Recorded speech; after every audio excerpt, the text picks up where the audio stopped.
नमस्कार, प्रणाम। मैं निर्दमन तिवारी हूँ और एक बार पुनः आप सभी का स्वागत करता हूँ आपके अपने यूट्यूब चैनल अधिवक्ता महोदय में।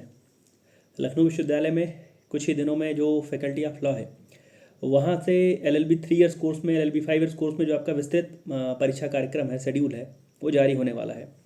और अभी चर्चा है 21 तारीख या 26 तारीख। पहले चर्चा 14 तारीख की थी, मैंने अपने पुराने वीडियो में बताया भी है। तो चूँकि एग्ज़ाम बहुत करीब है और मैं पहले वादा भी कर चुका हूँ कि हर बार की तरह, मतलब पिछले कुछ बार की तरह, जैसे हम लोग लगातार इंपॉर्टेंट टॉपिक्स की बात करते हैं आपके सेमेस्टर के एग्ज़ाम्स के विषयों को लेकर के, चाहे वो 3 ईयर्स का कोर्स हो, चाहे वो 5 ईयर्स का कोर्स हो, चाहे जिस भी सेमेस्टर का हो, आज उसी कड़ी में हम सबसे पहले बात करने वाले हैं LLB 3 ईयर्स कोर्स में। LLB कोर्स में जो पहला पेपर आपका है जूरिस्प्रूडेंस का, विधि शास्त्र का, उसको लेकर के उसमें कौन से ऐसे टॉपिक्स हैं, कौन सी ऐसी जगह हैं, विषय हैं, जहाँ से बिंदु हैं जहाँ से आपको सवाल आने की ज़्यादा उम्मीद रहती है और जहाँ पर पिछले वर्षों में खूब सारे सवाल पूछे गए हैं। तो ऐसे कुछ जो चुनिंदा टॉपिक्स हैं उसको लेकर के हम इस विषय वीडियो में चर्चा करेंगे। तो आप चाहें तो नोट भी कर सकते हैं। सबसे पहले हम एक बार सिलेबस पर एक निगाह डालें तो 4 यूनिट का आपका सिलेबस है और मैंने पिछले वीडियो बताया भी है, आप पैटर्न अभी तक जान ही चुके होंगे कि ये चारों यूनिट में से कुल आपके 10 सवाल आने हैं और 10 में से आपको 5 सवाल करने होते हैं। 5 सवाल में एक सवाल आपका 14 नंबर का होता है अमूमन। और कभी कभी ऐसा भी है कि जो सवाल हैं वो ABC करके, मतलब पार्ट्स में भी आते हैं। तो प्रयास करिए कि जब भी आप पार्ट्स में सवाल को उसका आंसर कर रहे हो तो जो जैसे 2 पार्ट हैं, ABC हैं और आपको A और B, मतलब 2 सवाल आपको करने हैं, तो प्रयास ये करिए कि जितना समय और जितना पेज आप एक पॉइंट पर खर्च करते हैं उतना ही दूसरे पर भी खर्च करिए, क्योंकि वो सवालों का जो बंटवारा होता है वो उत्तरों का भी, वो नंबरों का भी बंटवारा वैसे ही होता है। 4 आपकी यूनिट है। पहली यूनिट जो आपकी हुआ है जूरिस्प्रूडेंस के परिचय को लेकर के, इंट्रोडक्शन टू जूरिस्प्रूडेंस, जहाँ पे आपको जूरिस्प्रूडेंस की डेफिनेशन, जूरिस्प्रूडेंस का जो नेचर है, उसका स्कोप कैसे है, उसका जो अदर सोशल साइंसेज हैं, जो लॉ है, उसके बीच में लिंकेज कैसे है, जूरिस्प्रूडेंस का अन्य विषयों से संबंध कैसे है, वहाँ को लेकर के सवाल है। Definition of law and state है और सोर्सेज ऑफ लॉ है। जो पहली यूनिट है कुल मिलाकर के आपकी परिचयात्मक है, जूरिस्प्रूडेंस को लेकर के है, स्टेट को लेकर के है, स्टेट के तत्व को लेकर के है और जो विधि के प्रमुख सोर्स हैं, स्रोत हैं, उसको लेकर के है। दूसरी यूनिट से आपके जो तमाम स्कूल्स हैं, लीगल थ्योरी के जो स्कूल्स हैं, नेचुरल लॉ स्कूल है, लीगल पॉजिटिविज्म है, हिस्टोरिकल लॉ स्कूल है, रियलिस्ट लॉ स्कूल है, सोशोलॉजिकल लॉ स्कूल है, मार्क्स का स्कूल है और जो लीगल स्कूल की जो क्रिटिक्स हैं, जो क्रिटिकल, जो उसकी आलोचना की गई है, आलोचनात्मक जो उसका निष्कर्ष निकाला गया है, सेकेंड यूनिट में आपका वो है। तीसरी यूनिट में अगर हम जाते हैं तो जो बेसिक कंसेप्ट हैं, पर्सनालिटी है और राइट्स को लेकर के बात की गई है। होफील्ड ने राइट को लेकर के बात की, ड्यूटी है, लिबर्टी है, इम्यूनिटी, डिसेबिलिटी, लाइबिलिटी को लेकर के बात की गई है। और आपकी 3 जो बहुत महत्वपूर्ण चीज़ें हैं, प्रॉपर्टी, ओनरशिप और पोजीशन। इसके बाद लीगल पर्सनालिटी। तो ये आपके जो तीसरी यूनिट में जो बेसिक कंसेप्ट्स हैं वो हैं, लॉ के बेसिक कंसेप्ट्स हैं। चौथी यूनिट में आपको जस्टिस के बारे में, मॉरलिटी के बारे में मोटे मोटे में अगर कहें तो जो जस्टिस की थ्योरीज हैं, जैसे अरिस्टोटल की थ्योरी है, यूटिलिटेरियन थ्योरी ऑफ जस्टिस है, रॉबर्ट नोजिक की जो बात है और रॉल्स की जो थ्योरी ऑफ जस्टिस है। उसके बाद जो लॉ एंड मॉरलिटी का एक रिलेशन है, हार्ट फुलर को लेकर के बात है, डेवलिन को लेकर के बात है। तो इस प्रकार से आपका 4 का 4 यूनिट है। अब अगर हम बात करें सवालों को लेकर के, इनमें से सवाल के जो पूछे जाने की सबसे ज़्यादा संभावना कहाँ से रहती है, अगर पिछले कुछ वर्षों की बात करें, पिछले कुछ वर्षों के सवालों की बात करें, तो आप ये पाएंगे कि सबसे पहला जो आपके लिए एक महत्वपूर्ण सवाल हो जाता है, जूरिस्प्रूडेंस की डेफिनीशन। और जब आप जूरिस्प्रूडेंस की डेफिनीशन लिख रहे हो तो प्रयास करिए कि जूरिस्प्रूडेंस की डेफिनीशन किसी विधि के जानकार, मीन्स सामंट के माध्यम से, ऑस्टिन के माध्यम से, जो भी आप परिभाषा, जिसके भी माध्यम से, ब्लैक स्टोन के माध्यम से, जिसके माध्यम से आप याद करके आ रहे हैं वो लिखिए। प्रयास करिए कि थोड़ा सा वहाँ पर शुरुआत में ही अपने विचार लिखने से बचिए, अपने अनुसार लिखने से बचिए। हाँ, मैं ये भी कह दूंगा कि जो परिभाषा होती है कई बार एज इट इज़ आपको नहीं याद होती है, तो कोई दिक्कत नहीं है कि आप बिल्कुल उसको हूबहू वैसे ही उतार दें, लेकिन प्रयास ये करिए कि कुछ लोगों के नाम और कुछ लोगों की किताबों के नाम, कुछ लोगों के स्कूल्स के नाम तो आपके जबान पर होने चाहिए।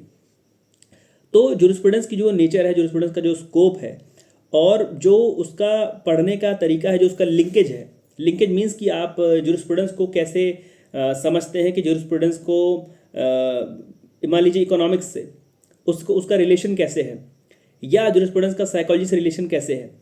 दूसरी चीज़ ये है कि जिस समय आप ये निबंध किस्म का जब आप जवाब लिख रहे हैं तो प्रयास ये करिए कि बहुत ज़्यादा पन्ने भरने से बचिए। मैं उस बारे में सोच रहा हूँ, एक बार मैं वीडियो लेकर के आऊँगा, निवेदन भी करूँगा कि बहुत ज़्यादा पन्ने भरने से, बहुत ज़्यादा सवाल को लंबा करने से कोई लाभ नहीं है। ऐसे सवालों में आपको 2 से 3 आदमी को कोट करना है। आदमी से मेरा मतलब है कि 2 से 3 विद्वान लोगों को कोट करना है, और उन लोगों को कोट करने के बाद आप पॉइंट वाइज जूरिस्प्रूडेंस के विषय में लिख करके बात अपनी आगे बढ़ा सकते हैं।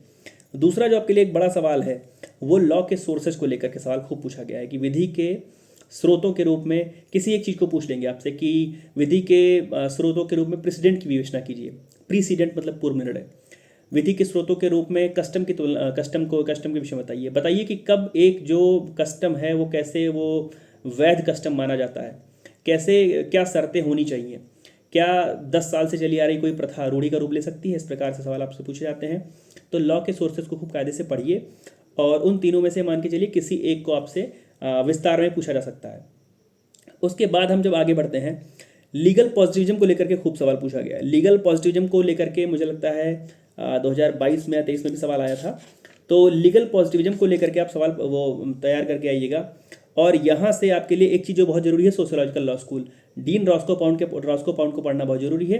हो सकता है डीन रॉस्को पाउंड को सोशियोलॉजिकल लॉ स्कूल में ना पूछ करके आपको सोशियोलॉजिकल लॉ स्कूल के किसी दूसरे जूरिस्ट के बारे में पूछ लिया जाए, या उस विचारधारा को लेकर के पूछ लिया जाए, या ये पूछ लिया जाए कि अच्छा जो जो जो भी विचारधारा आप पढ़िए वो प्रयास करिए कि भारत के संविधान में या आज के वर्तमान परिदृश्य में कौन सी ऐसी विचारधारा है जो सबसे ज़्यादा रेलिवेंट है।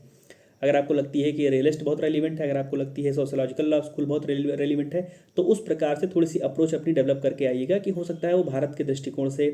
जैसे एक बार सवाल आया था कि जो रिजर्वेशन है, जो रिजर्वेशन की व्यवस्था है, वो किस विचारधारा से प्रभावित है। तो उसमें आपको सोशियोलॉजिकल लॉ स्कूल के बारे में लिखना था, जिसमें जूरल पॉस्टुलेट्स बताए गए हैं, और उन एक जूरल पॉस्टुलेट को फुलफिल करने के लिए रिजर्वेशन को हम लोग उसमें लिख रहे थे कि जो रिजर्वेशन है वो उसी जूरल पॉस्टुलेट के अकॉर्डिंग मिला हुआ है। एक पिछली बार उनका एक राइट को लेकर के एक सवाल आया था। तो न जो सामान्य आदमी है वो राइट को लेकर के, राइट के बारे में, राइट के जो टाइप्स हैं वो पढ़ करके जा रहा है। लेकिन पिछली बार होफील्ड का जो एनालिसिस है राइट का, उसको लेकर के जो सवाल आया था उसमें उसका पूरा नाम पूछ लिया गया था कि वेस्ले न्यूकॉम्ब होफील्ड, वेस्ले न्यूकॉम्ब होफील्ड के बारे में बताइए। मीन्स लिखना था कुल मिलाकर के होफील्ड के जो राइट के एनालिसिस के बारे में। लेकिन चूंकि नाम पूरा का पूरा लग गया था तो थोड़ा लोग चौंक गए थे। चौंक क्या गए थे, जो विद्वान लोग थे वो भी चौंक गए थे। तो वहाँ पर आपको ये देखना है कि जो होफील्ड का एनालिसिस है राइट्स का, वो आपके लिए बहुत ज़रूरी है, उसको पढ़ करके आइएगा। स्कूल्स में एक लीगल पॉजिटिविज्म स्कूल आपके लिए बहुत ज़रूरी है, सोशियोलॉजिकल लॉ स्कूल बहुत ज़रूरी है। और साथ में थोड़ा सा आप ये देखिए कि जो नेचुरल लॉ स्कूल से और हिस्टोरिकल लॉ स्कूल के बीच का गैप रहा है, कैसे नेचुरल लॉ स्कूल को पीछे करके हिस्टोरिकल लॉ स्कूल का इवोल्यूशन हुआ, कैसे वो उसका डेवलपमेंट हुआ, वो चीज़ भी बहुत ज़रूरी पड़ जाती है आपके लिए। तो थोड़ा सा उसमें एक नेक्सस सा देख करके आइएगा। तीसरी यूनिट में अगर आपके लिए ज़रूरी चीज़ कहें तो होफील्ड का जो एनालिसिस है राइट का, वो पढ़ करके आपको आना है। सवाल पर्सनालिटी को लेकर के हर बार पूछा गया है, और जो पर्सनालिटी को लेकर के सवाल है उसमें कई बार ऐसे भी सवाल आए हैं कि क्या लखनऊ विश्वविद्यालय लीगल पर्सन में आता है, क्या मंदिर लीगल पर्सन है, क्या मस्जिद लीगल पर्सन है, क्या जो गिरजाघर है वो लीगल पर्सन है। इस प्रकार के सवाल पूछे गए हैं। तो वहाँ पर आप, जैसे एक सवाल है पिछली बार का है कि प्रतिमा के विधिक व्यक्तित्व पर प्रकाश डालिए। जो स्टैच्यू है उसका क्या लीगल पर्सोना है, वो कैसे लीगल पर्सनालिटी है। तो इस प्रकार का एक सवाल आपसे यहाँ पर अपेक्षित है पूछा जाना। उसके बाद अगर हम करें बात इंटरेस्ट की, या जो आपकी तमाम सारी थ्योरीज है उसमें आपके लिए कई बार इसको लेकर के सवाल आया है, प्रॉपर्टी ओनरशिप और पोजीशन को लेकर के सवाल आया है। उसमें एक सिद्धांत है, हिंदी में कहें तो उसको भोगबंधक का सिद्धांत बोलते हैं। उसमें सवाल इस प्रकार का है कि कितने लंबे समय तक किसी प्रॉपर्टी को भोग करने के बाद आप उस पर उसको अपने हक में मांग सकते हैं। इस प्रकार का एक बार सवाल आया है।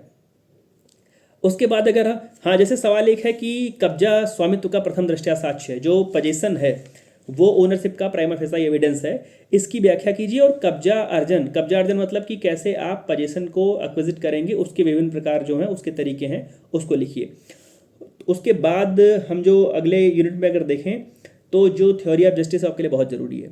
और थ्योरी ऑफ जस्टिस में आप अरिस्टोटल को भी कायदे से पढ़िए और रॉल्स की थ्योरी को भी कायदे से पढ़िए, कुछ छोड़ नहीं सकते हैं, क्योंकि बराबर सवाल आने की उम्मीद रहती है अरिस्टोटल को लेकर के और रॉल्स को लेकर के कि जस्टिस के विषय में उन लोगों ने क्या कहा है, कैसे उन्होंने बताया कि विधि का जो मूल सिद्धांत है वो न्याय प्रदत्त करना है, ना कि केवल कागजों में लिखे रहना है, तो जॉन रॉल्स को और एरिस्टोटल को खूब कायदे से पढ़ना है। कई बार देखा ये गया है कि दोनों में पूछा गया है कि क्रिटिकली एनालिसिस करिए, आलोचनात्मक परीक्षण करिए। कई बार एक को पूछ करके दूसरे से उसमें क्या अंतर था ऐसा करके पूछा गया है।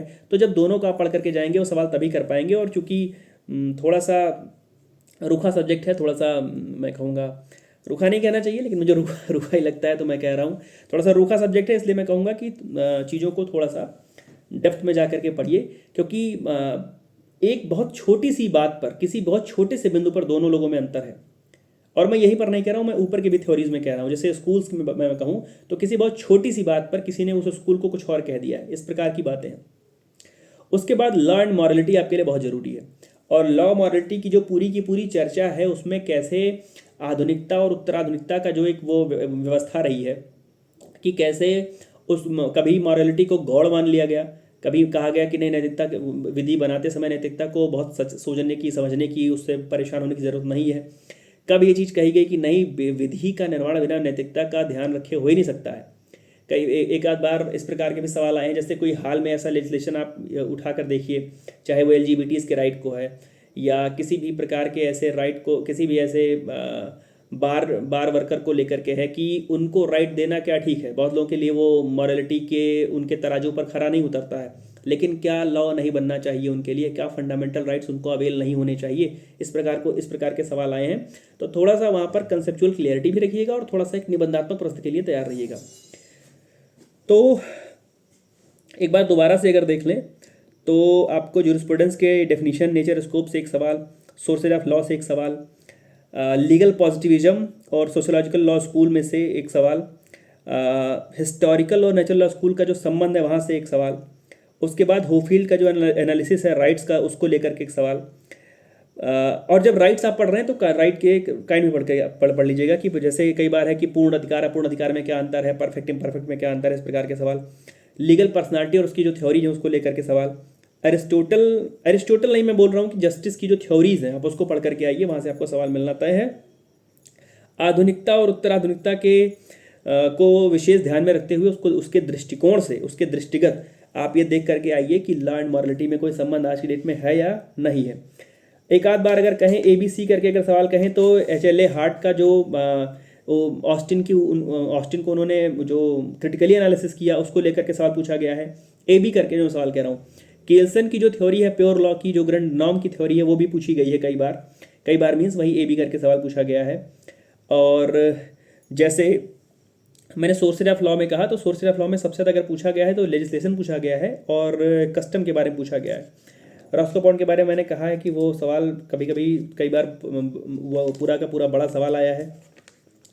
केल्सन को लेकर के सवाल आया है। एक आध बार जेरोम फ्रैंक को लेकर के टिप्पणी पूछी गई है। जेरोम फ्रैंक का मतलब जब आप रियलिस्ट स्कूल पढ़ रहे होंगे तो आपको वहाँ पर जेरोम फ्रैंक का उदाहरण मिल जाएगा। सोशोलॉजिकल स्कूल पढ़ाई बताएगी हम लोगों ने चर्चा की। और रूसो को लेकर के, जॉन लॉक और जीन जैकस रूसो और थॉमस हॉब्स और जॉन लॉक, इनको आप एक बार देख सकते हैं अगर आपके पास समय होगा, क्योंकि मुझे लगता है कि उतने सवाल में से 5 सवाल आपके लिए आने पर्याप्त हैं, अब वो आ जाएंगे।